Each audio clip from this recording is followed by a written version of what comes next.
വാലിന്മേൽ 12 കാലം തപം ചെയ്തുവത്രേ. അത്തിപോൽ വില്ലത്തനെ കവികുലത്തിൽ മത്തനെ പത്തനെ വസിക്ക വേണ്ട ശക്തചിത്തമത്തനെ ഉത്തമത്തമോഹമെന്നു ബുദ്ധിയിൽ ഉറച്ചു നീ പത്തനത്തിൽ വാഴ്ക വേണ്ട ഇത്തിരി പൊരുതുപോർ എന്നിങ്ങനെ സുഗ്രീവൻ പുരിന് വിളിച്ചപ്പോൾ ഉടുതുകിൽ പിടിച്ചു വിലപിച്ച് പോകരുതെന്നഭ്യർത്ഥിച്ച മത്തവാരണ നടയൊത്ത നേർനടയുടയാളായ താരയോട് തന്റെ കഴിവുകളെ പറ്റി പറഞ്ഞ് പടക്കിറങ്ങിയ വാലി യുദ്ധത്തിനൊടുവിൽ സത്യധർമാദികളുടെ മൂർത്തിമദ്ഭാവമായ സാക്ഷാൽ ശ്രീരാമചന്ദ്രദേവന്റെ ഒളിയമ്പേറ്റാണ്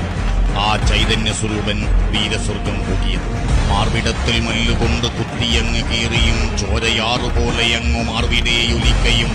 കൈതളർന്നു മെയ്കുഴഞ്ഞു പോർവറഞ്ഞടുക്കയും തള്ളിയുന്തിയിട്ടുപാലി സുഗ്രീവന്റെ മാറതിൽ തുള്ളി വീണമർത്തുപാലി കണ്ടു രാമനപ്പഴേ കാണുമേതുപാലി തന്റെ മാർവിടം വിളർക്കവേ പണവും പിടി